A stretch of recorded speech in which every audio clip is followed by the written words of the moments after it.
Pleasure to be here. Today I'm going to be discussing what it takes for an ideal society, kind of recapping the transition through the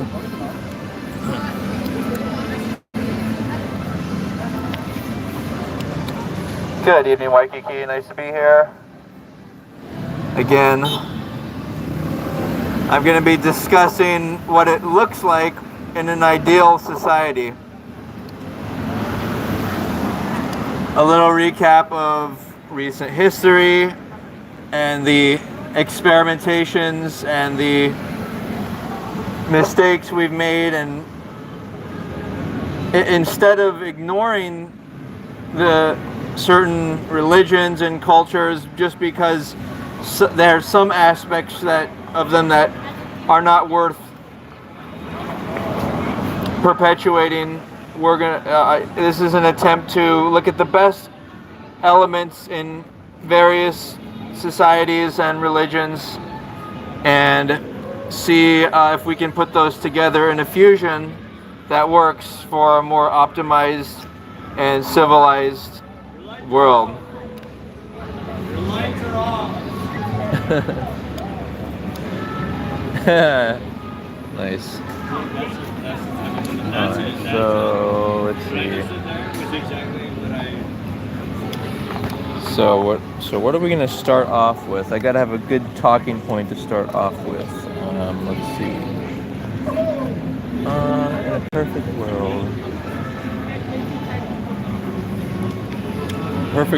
Perfect world, guys. Come on. Anybody there? Perfect world. What does a perfect world look like? I think it looks like, actually, let me put this speaker down so it's harder to...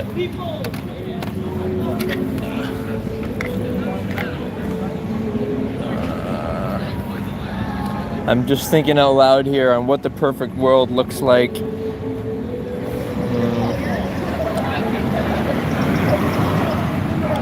So the first thing in a perfect world, I think, is to have the ideal form of love realized, which in my opinion is marriage.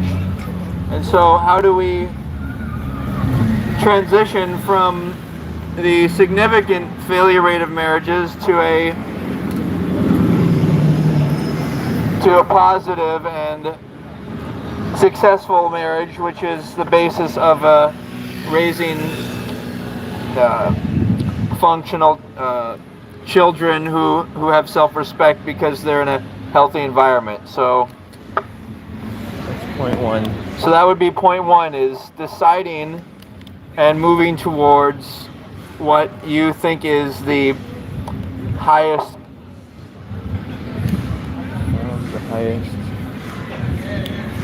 representation of love. So that's point one.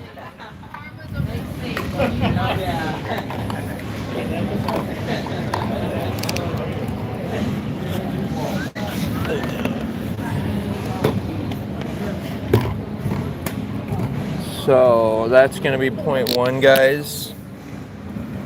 Okay, one. Aim for, so, ideal society, right?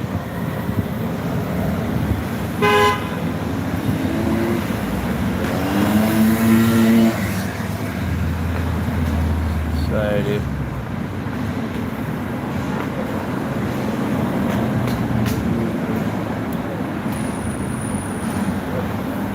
Ideal society. Aim for the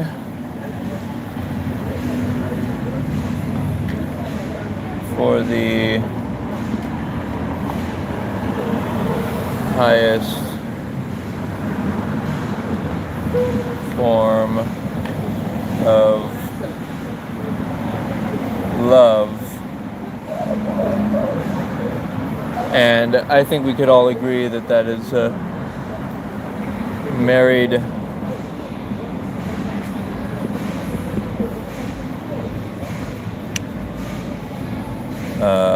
couples.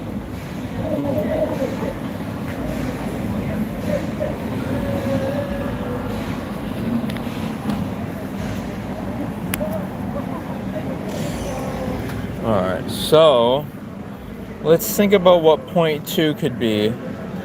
Recognizing what these people want. So point 2 is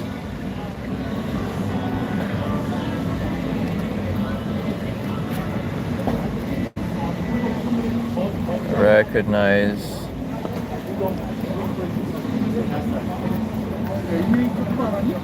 what these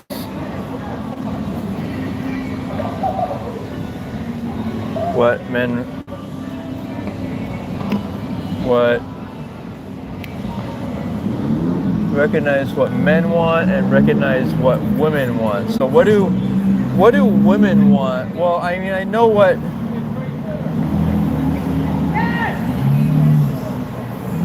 women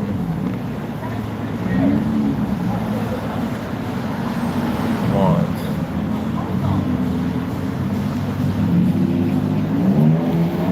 It's gone.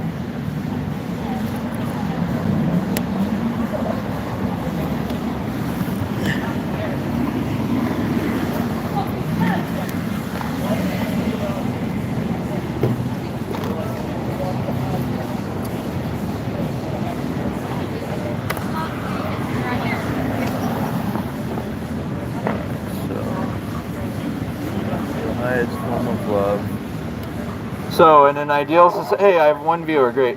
So in an ideal society, we can start off by recognizing the highest form of love, which I would say is married couples. Hey, how's it going, man? And the next step to doing that would be to prepare for marriage, and there are lots of steps to do that, such as sending an email to your future spouse.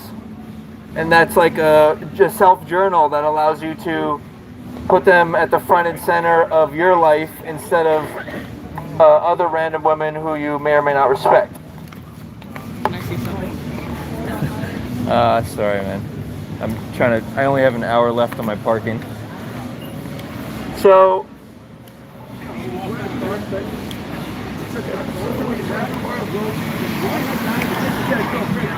what do women want? Well, based upon studying Body.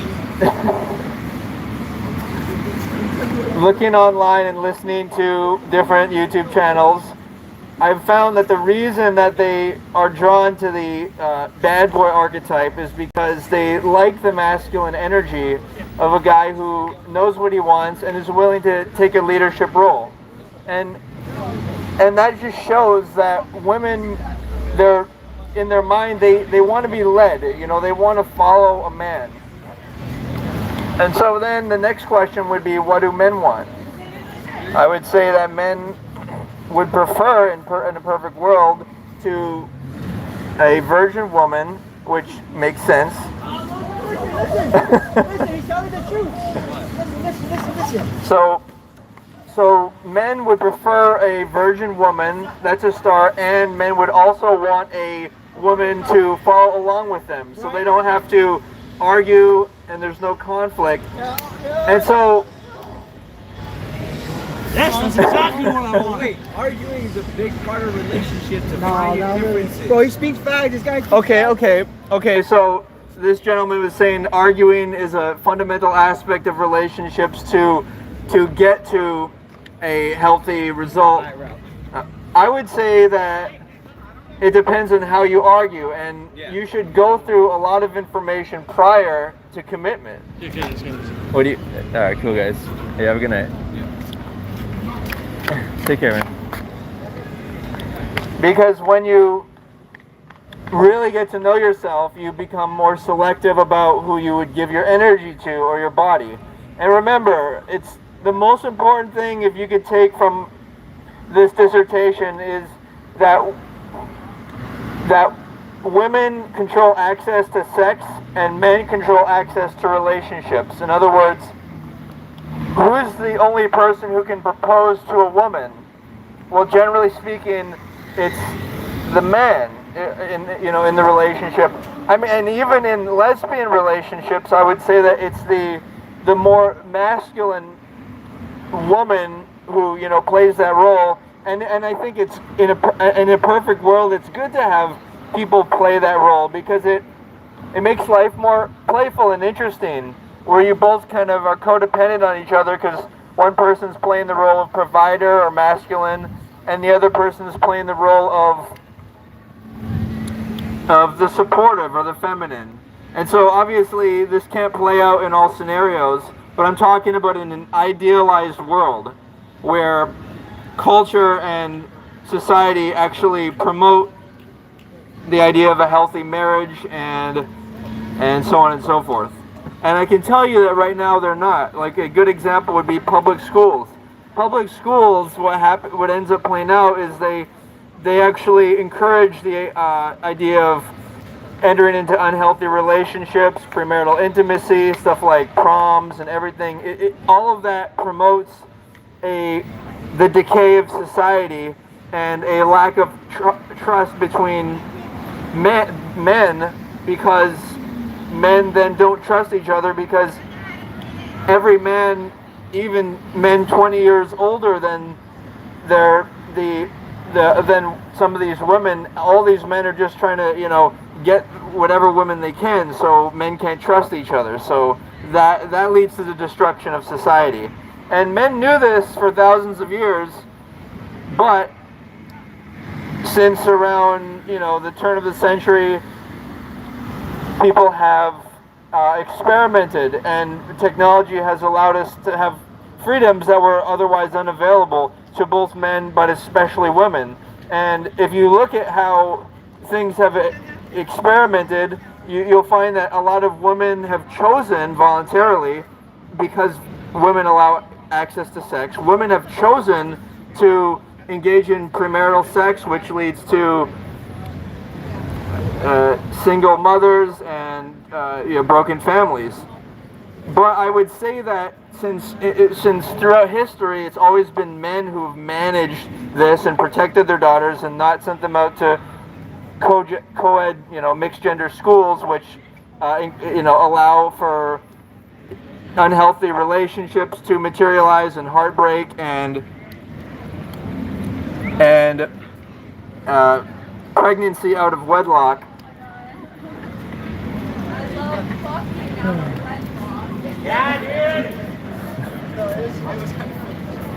Men prefer virgins, but she wouldn't know that. Alright, so let's see what else. So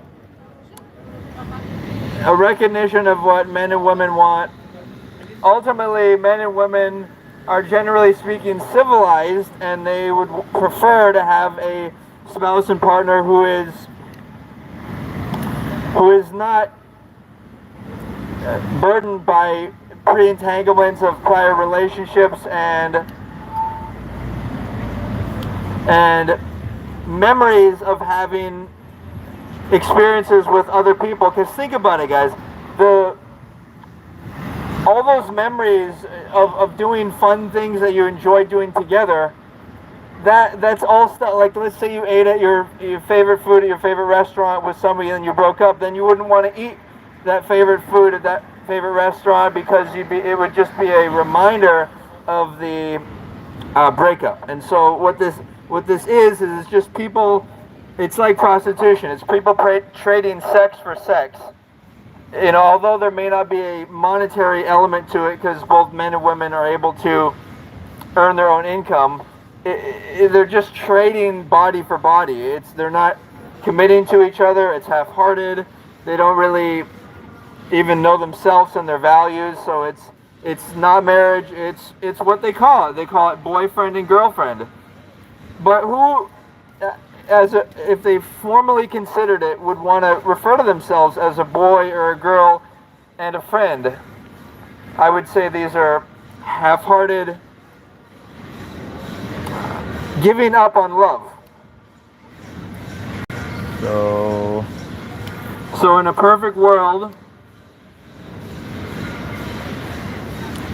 women use the freedom that they've been given by technology, because ultimately both men and women were slaves to existence until the technological advancements in the post-industrial era, 1900 and beyond. But what are we going to do with that freedom? Are we going to play around and be hedonists and just trade bodies for bodies, sex for sex? What that is it's no different than taking drugs, because it makes you not respect yourself, because you're not, the relationship is based upon the sex. It's not based upon shared values and a commitment to something beyond these more primal desires. So idealized world. So in an idealized world, this is how I could see things playing out. Women would use their freedom to voluntarily listen to their fathers and other men who actually looked out for them and didn't just want to seduce them for sex. And then all the women would be virgins. And then they wouldn't have any unhealthy attachments or unwanted children or abortions, which, that's one big thing that women like to do. They like to say, oh, it's okay if you have an abortion, or, oh, it's okay if you're a slut, because women kind of operate like a collective. Like, they don't like to shame each other. But we should shame each other. That's what men do, because it's logical. As a man, if your fellow friend is overweight, you're going to challenge him. You're going to say, you need to lose weight. You're becoming a liability. The problem with women is they don't do that. They do not use logic to challenge each other and try to make each other better. They say, oh, I may not be a slut and I may not want an abortion, but hey, if you want one, go right ahead. So this is emotional thinking, and we need to evolve that to a higher consciousness where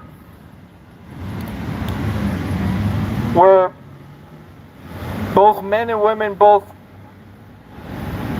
care about each other and look to each other for support. So like I was saying, so Recognize what women want. So I'm going to write on the board for a second, try to catch up here.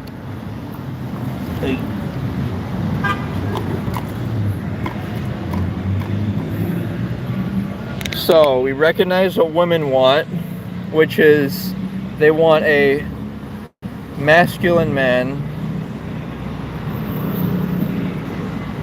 leader, man, and then let's use a different color here.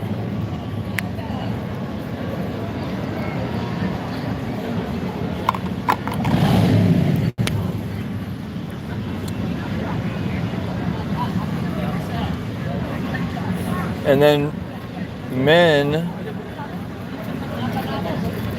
want virgin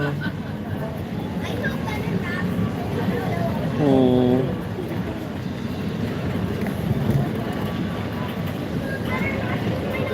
will who is tuning in here? Tell me in the chat. Say hello, please.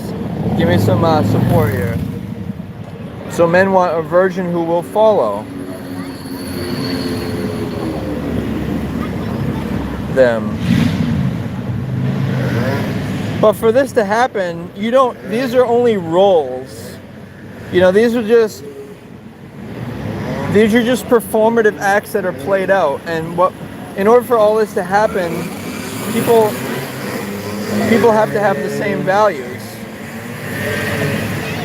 People have to have same values,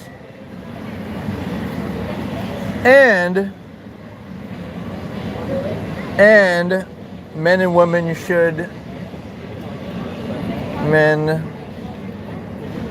and women should be competent.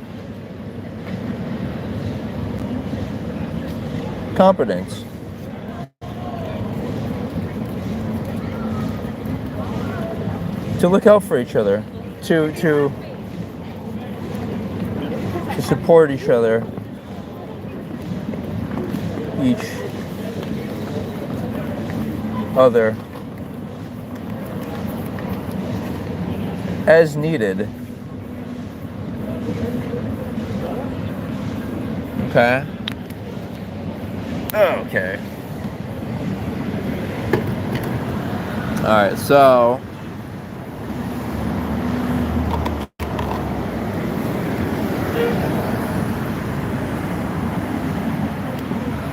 Alright, so as a recap, in an idealized world, we should aim for the highest form of love, which I think we could agree on this is a married, committed couple. In order to make this happen,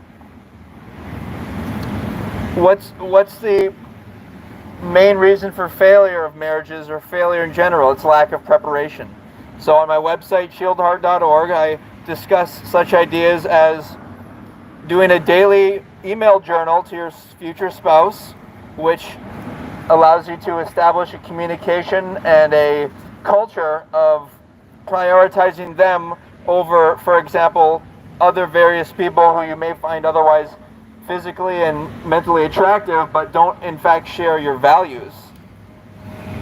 So, as you're preparing for your future spouse, you need to be cognizant of what women want. Women, they say, want a quote-unquote bad boy, but that's not the case. What they really want is a masculine leader man. And men want a virgin who will follow them and they can be together. Now these are roles that people play out.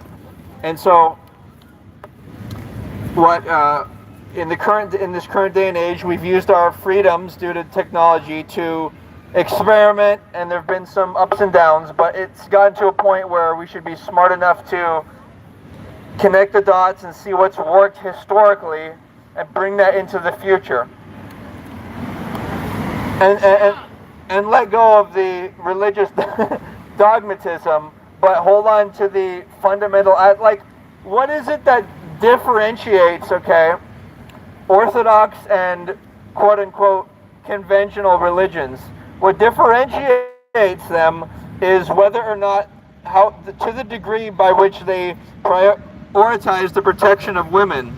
So in other words, in Orthodox religions, they will do such things as separate the men and women, especially if they're younger in age. But in the quote-unquote progressive West, what they've done is they've sent their daughters to be manipulated in co-ed schools. And men have voluntarily done this. They've sent their daughters away.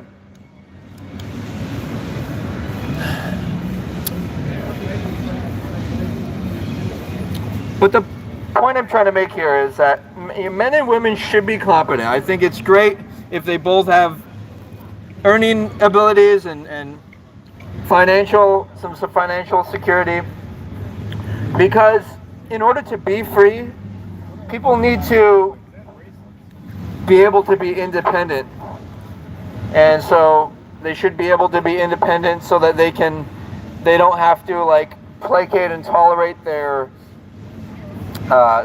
biological family and different people, and they can be themselves.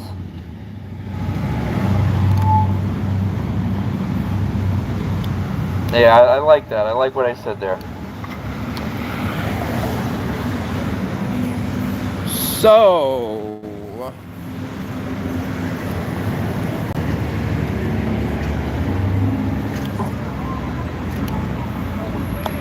So yeah, the idea of the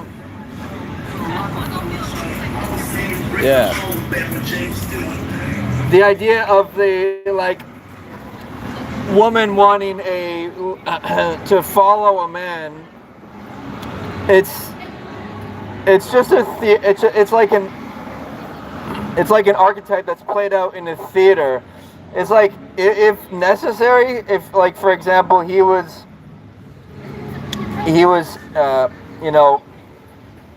limited to a wheelchair because of an accident, then she should be able to play the masculine role and be a breadwinner and whatnot.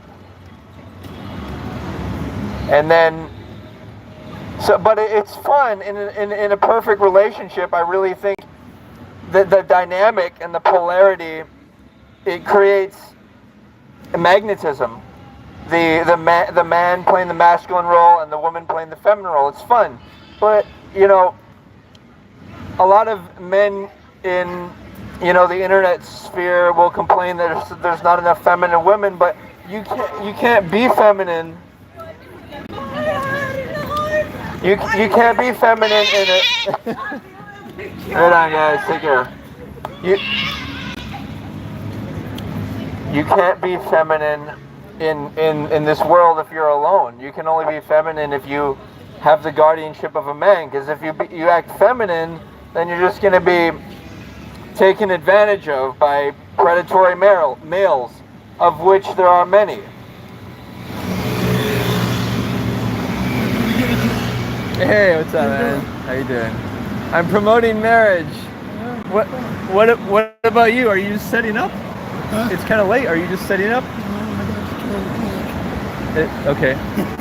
Hell yeah, man. This guy's also preaching some hard truths for people to share. What are you in the mood to preach tonight? Anything specific? Hell yeah, man! All right, do well. Oh, that was awesome. That was one of my fellow quote-unquote street preacher friends. So that was a moment, right? That was a moment. All right, so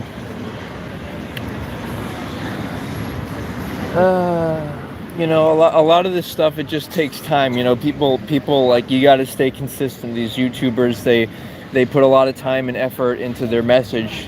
And me, I'm kind of like, I guess I'm getting more committed. Like I'm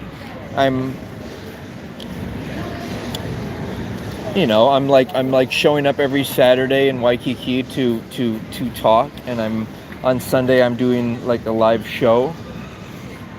This Sunday I kind of have this idea of challenging some of the churches, because it's like, think about the logic for a second.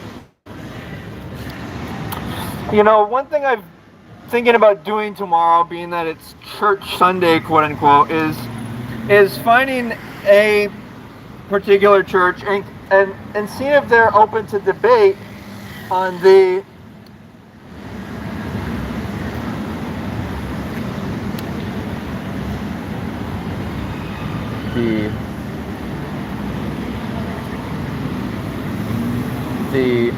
viability of their claims. Because, for example, they'll claim that heaven's a great place, but I would contradict that. I would say that there's no such thing as good without the bad. They cannot coexist. It is a duality wherein you can't really, you can't see the bad, you can't go towards the good unless you're identifying the bad and you're mitigating around it, and then you're going, you're going towards the good. And so this idea of heaven is magical thinking. It's like, oh, everything's going to be great, but it can't be great, and you won't even have a sense of purpose or meaning if you were in such a heavenly place. It would be like trying to eat cake all day indefinitely. It would cake doesn't mean anything unless you only have it sometimes and you avoid having it most of the time. So the idea of heaven is preposterous. And the idea of belief is also futile and philosophically false. Because instead of saying that you believe something, you should say that you prefer it. So for example, as expressed, the idea of a heaven would not be Okay, it would not be preferable.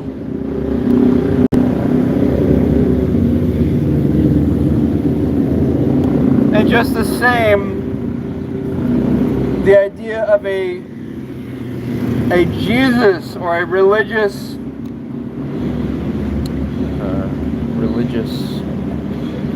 hero. A religious hero is also a dangerous idea because, first of all, the implication is that, well, we want a monarchy.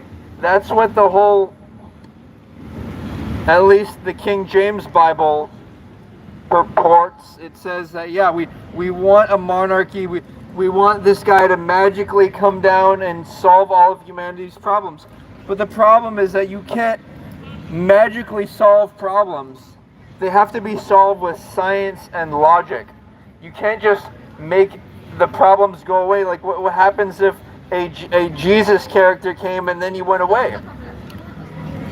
Then the problems would return. Okay. So, and not to mention the fact that a Jesus character is, at least by one definition, homophobic. And let me tie in the LGBT part into the whole marriage dialogue that I've been discussing. So basically, as somebody who is LGBT, if they are, it is actually even more difficult to refrain from prior attachments before marriage, because the same genders are, you know, they're more so in proximity to each other. You know, men are you know, around other men more often. So I've come up with a system of labeling where people will wear a wristband indicative of their sexual orientation and their marital status. And as a way of both identifying and also celebrating who they are.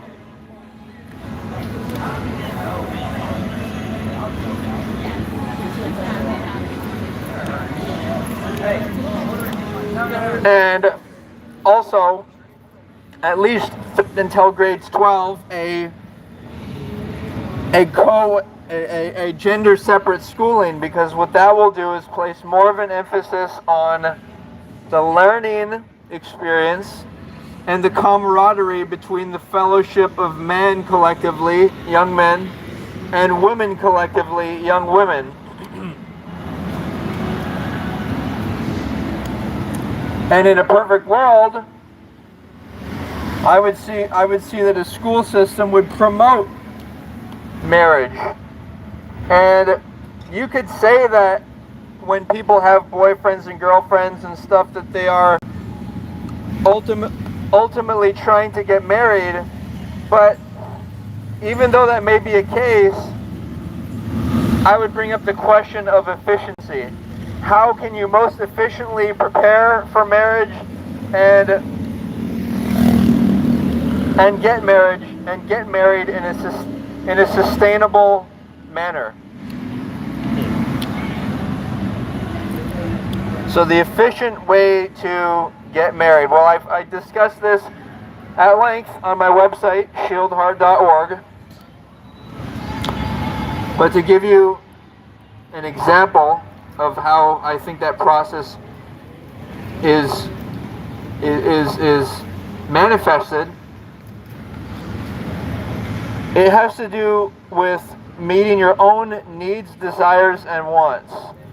Because when you do that, you're able to think in a more independent and sovereign manner. You're able to think more carefully. So how do we meet our needs, desires, and wants? Well, needs is pretty self-evident, but this also includes such things like transportation. And a lot of times manipulative people will offer things like transportation or food.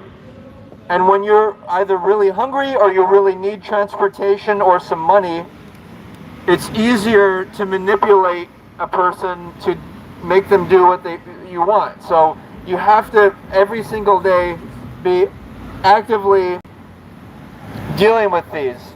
This is such things as simple as, like, I think it's important for everyone to always carry emergency money on them, $200 or $300. This will get you out of situations, ensuring that you don't have to deal with people and situations that you otherwise would prefer to avoid. So the second point is self-intimacy, which is a politically correct way of saying masturbation. And this is not only for, it's for both men and women, and we have toys that we can use to make things seem very realistic. Women should experience themselves with toys. It shouldn't be waiting for a man to do that. And just the same with men, there are lots of devices that we can use. And so I call it having sex with yourself. And it might seem like I'm trying to be humorous, but it's a very serious thing to manage your own desires, because your desires will control you, especially as a man. We have about 17 times more testosterone, which is related to sexual desire, compared to women. So that desire will influence all of your decisions, just like this desire to eat. If you haven't eaten, that's going to fundamentally influence all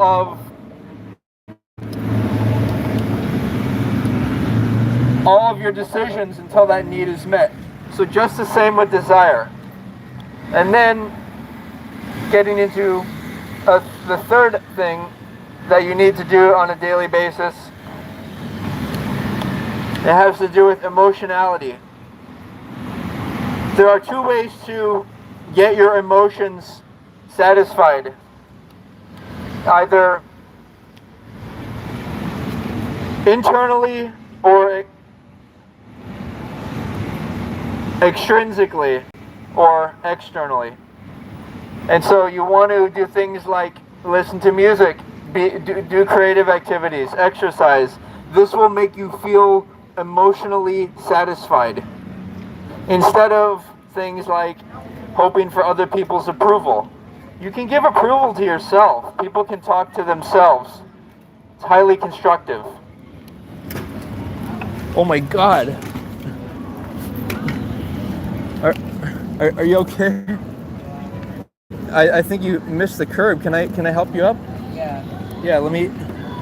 You get that? Can you get this balloon first out of my Yeah, no, please. Here, thank you. I need some help up? Yeah, let's. You gotta go under my armpit, so I'm lifting you up this way. 1, 2, 3. Okay, we got you. Yeah, let's turn this way. Thanks. Oh, thank you. Oh, Yeah, I think you you're awesome. you You're fell off the awesome. curb. Can we pull you up a little more? Yeah, I'll get back Grab up. under his arm. It's hard to see There you go. where it's Yeah, flat. there's a curb here. It is kind of dark, actually. I just can't. I thought that There you was go. the way on. No, it's a big curb. You got 3 inches. Where's the way to get down? It's right over here. It's actually over this way. Get here. Thank you so much, all of you. Yeah, it looks like you need a little flashlight. Yeah, you're wonderful people. Yeah, no worries, man. I'm sorry you fell, but you seem like you're okay. I am. Okay. Yeah. Thank you. It's an honor. That's pretty ornate.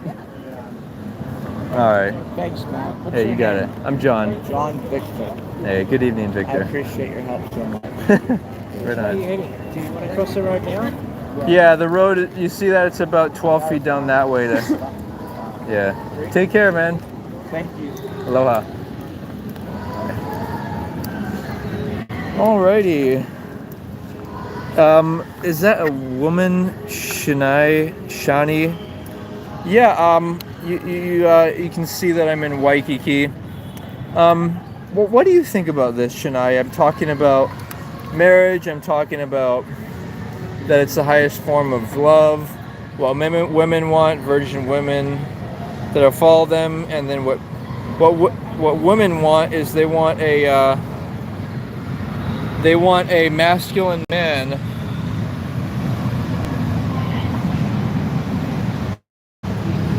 A masculine leadership man. Alrighty, so I'm about to call it, guys, but thanks for tuning in. Yeah.